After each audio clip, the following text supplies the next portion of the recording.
Her arms should be straight. She shouldn't be pumping her hands like this with her arms. She should be straight and leaning down and up, down and up. So he is monitoring her. He also could put his fingers on the carotid pulse and feel if there's any blood circulating. When she's pressing down 30 times, she's trying to pump blood, and he should feel that in the carotid pulse and say, I feel a pulse, keep on going, good job. When he gives breaths, when he gives the 2 breaths, she's looking and saying, air didn't go in, try it again. Too much air went in, the stomach is rising. If you put too much air, the lungs fill up, and then the air can't go anywhere, so it goes down the esophagus into the stomach starts to rise, the person may start vomiting. It's called gastric inflation.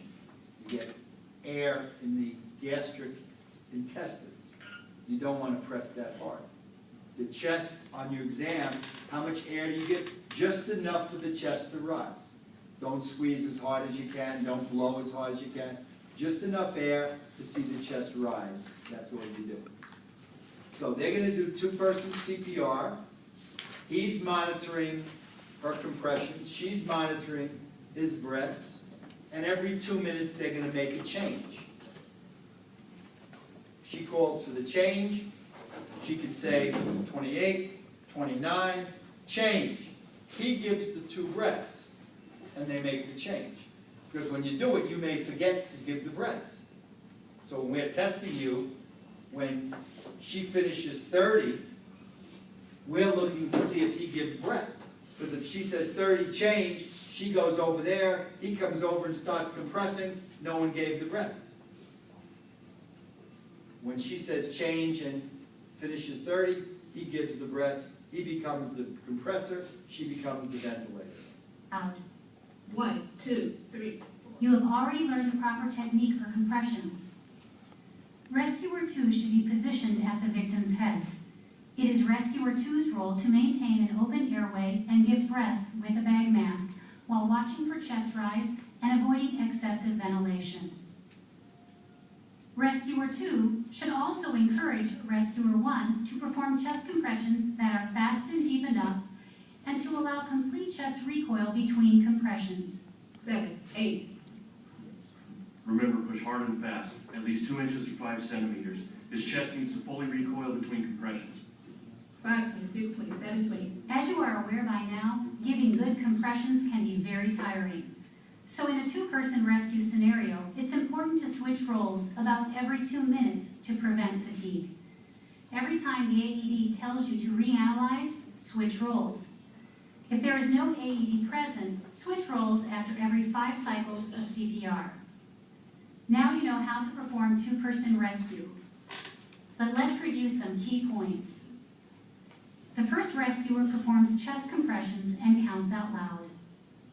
The second rescuer maintains the open airway and gives breaths.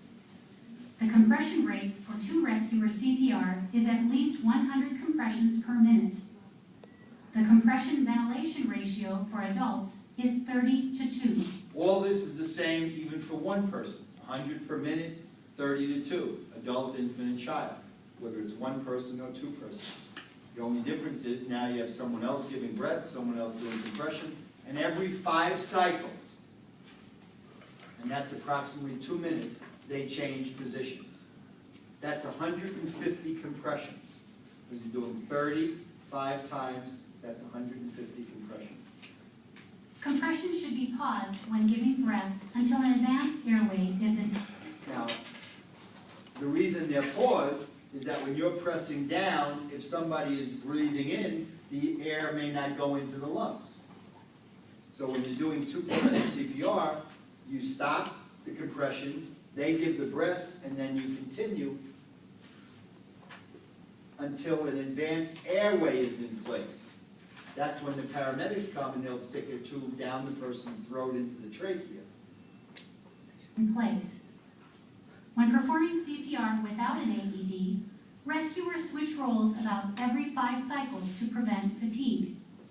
When an AED is present, switch roles every time the AED tells you to reanalyze. This switch should take less than 5 seconds, minimizing hands-off time.